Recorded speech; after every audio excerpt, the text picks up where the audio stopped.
좋은 날입니다. 오늘도 말씀 안에 승리하는 하루 되시기를 기도하겠습니다. 오늘 생명의 산 본문은 히브리서 8장 1절부터 13절입니다. 오늘 본문에서는 1절부터 6절까지 더 좋은 언약의 중보자이신 예수님께서 하늘의 성소와 참 장막에서 섬기시지만 레위 계통의 제사장들은 하늘의 것의 모형과 그림자 안에 섬기고 있는 모습을 설명하고 7절부터 13절까지는 유대교의 옛 언약보다 우월한 그리스도의 새 언약에 대해 설명하고 있습니다. 이 구절들을 통해 하나님께서 무엇을 말씀하시는지 살펴보도록 하겠습니다. 1절부터 2절입니다. 지금 우리가 하는 말의 요점은 이러한 대제사장이 우리에게 있다는 것이라. 그는 하늘에서 지극히 크신 이의 보좌 우편에 앉으셨으니 성소와 참 장막에서 섬기는 이시라. 이 장막은 주께서 세우신 것이요 사람이 세운 것이 아니니라. 히브리서 저자는 5장부터 계속되어 온 레위 계통의 제사장보다 우월하신 대제사장 예수님에 대해 다소 길어진 논증의 맥락을 잘 파악할 수 있도록 요점을 말하며 8장을 시작합니다. 저자는 레위 계통보다 뛰어나신 대제사장 예수님께서 우리와 함께 있다는 사실을 강조합니다. 그리고 우리와 함께 계시는 예수님께서 영적으로 어디에 계신 존재인지를 설명하며 또다시 레위 계통 제사장들보다 우월하신 예수님을 논증합니다. 저자는 예수님께서 지금 하늘에서 지극히 크신 보좌 우편에 앉아 계신다고 말합니다. 이는 하나님 보좌 우편에 계시며 하나님과 동등한 영광을 누리는 분이심을 말하는 것입니다. 또 성소와 참 장막에서 섬기시는 이라고 말합니다.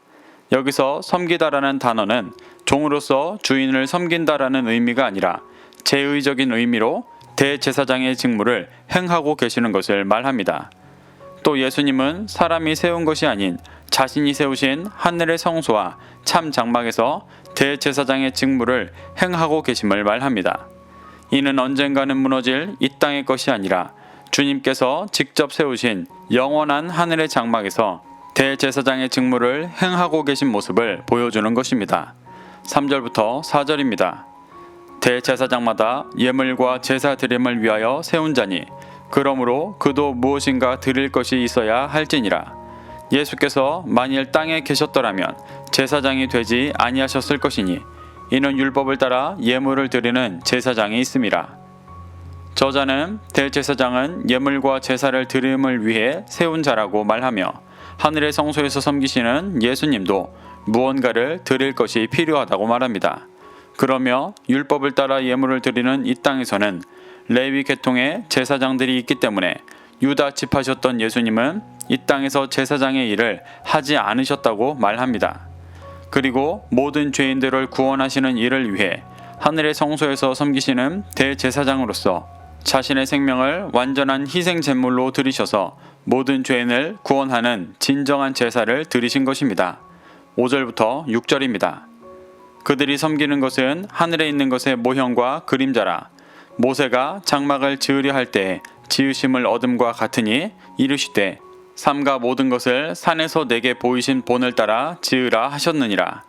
그러나 이제 그는 더 아름다운 직분을 얻으셨으니 그는 더 좋은 약속으로 세우신 더 좋은 언약의 중보자시라. 저자는 레위 계통의 제사장들이 섬기는 것은 하늘에 있는 것의 모형과 그림자라고 말합니다. 이는 레위 계통의 제사장들이 섬기는 것은 불완전하고 한계가 있는 것임을 말하는 것입니다.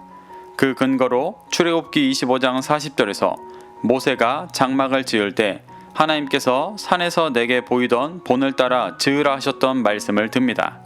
본이라는 단어의 원어는 튀포스로 흔적, 모형을 뜻합니다.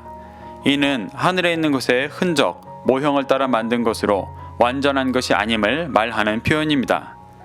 이렇게 이 땅에서 레위 계통의 제사장들이 섬기는 것의 한계를 말한 후에 더 아름다운 직분을 얻으신 예수님께서 더 좋은 약속으로 세우신 더 좋은 언약의 중보자이심을 말합니다. 더 아름답다의 원어 디아포로스는 뛰어난, 탁월한 이라는 뜻입니다.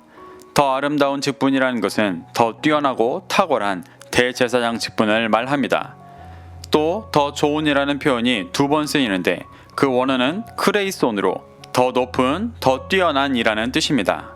예수님께서는 레위 계통의 제사장들보다 더 뛰어난 대제사장의 직분을 얻으셔서 모세가 받았던 한계가 있는 약속이 아닌 더 높고 더 뛰어난 하늘의 완전한 약속을 세우시고 그것을 이루도록 도우시는 중보자가 되셨다고 말하고 있습니다.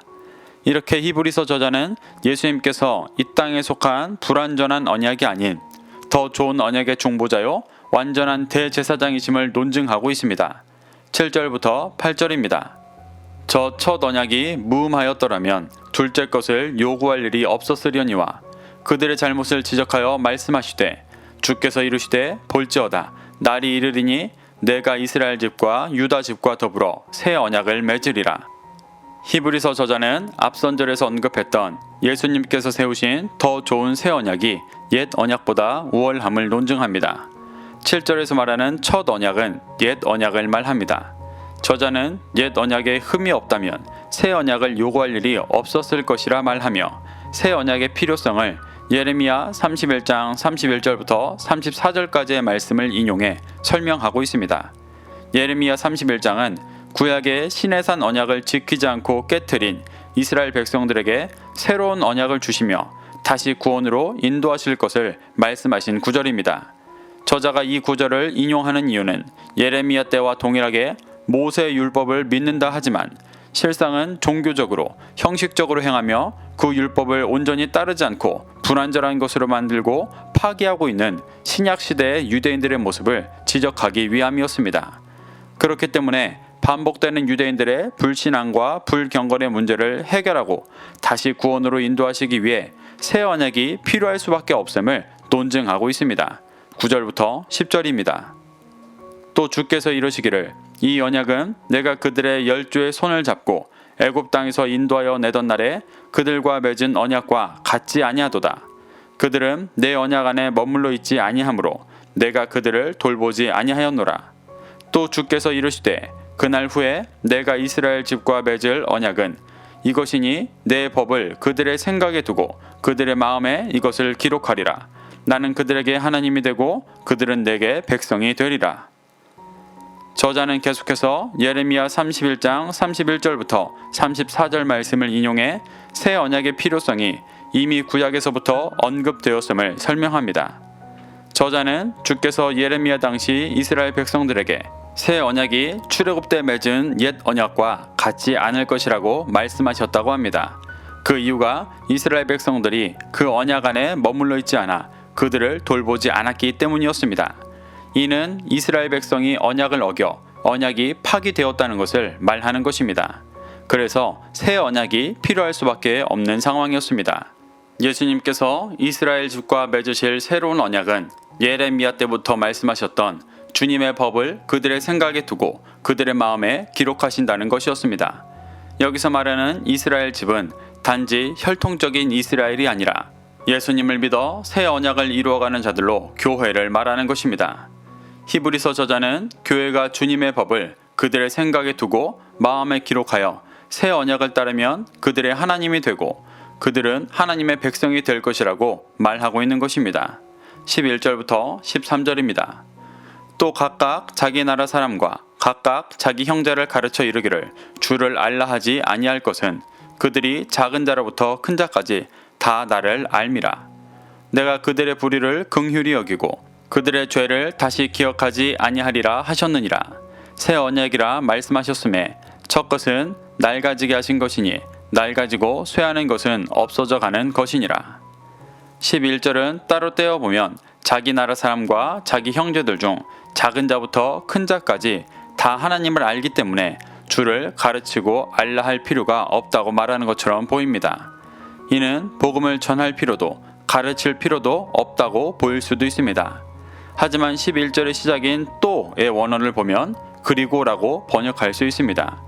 이는 11절에서 주님의 법을 생각과 마음에 두고 새 언약을 따르는 하나님의 백성에 대해 11절에서 설명하고 있는 것을 볼 수 있습니다. 11절은 새 언약을 따르는 하나님의 백성들에게 하는 말로 주님의 법이 하나님의 백성들 생각과 마음 안에 새겨진 후에는 서로에게 더 이상 가르칠 필요가 없게 된다는 것을 말하는 것입니다. 이것은 앞절에서 언급된 새 언약에 대한 특징을 말하는 것입니다. 신명기 6장을 보면 옛 언약은 날마다 반복해서 가르치라고 말합니다. 그럼에도 생각과 마음에 새겨지지 않는 것이 옛 언약이었습니다. 하지만 새 언약은 예수님께서 역사하시며 생각과 마음에 깊이 새겨져 따로 교육할 필요 없이 완전한 것임을 말하고 있는 것입니다. 12절 또한 새 언약을 따르는 하나님의 백성들에 대해 하는 말로 생각과 마음에 주님의 법이 새겨진 자들은 불의를 긍휼히 여기고 죄를 다시 기억하지 않으신다고 말씀하십니다.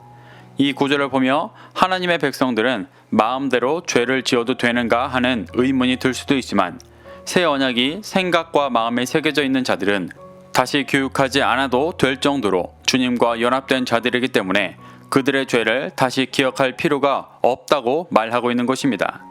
히브리서 저자는 이렇게 불완전한 옛 언약과 다르게 생각과 마음에 새겨져 완전한 구원을 이루어가는 새 언약을 예레미야를 통해 이미 구약에서부터 말씀하셨으니 이미 파기된 날 가지고 쇠하여진 옛 언약으로 돌아가지 말고 유일한 구원의 길인 새 언약을 굳게 잡아야 할 것을 말하고 있는 것입니다.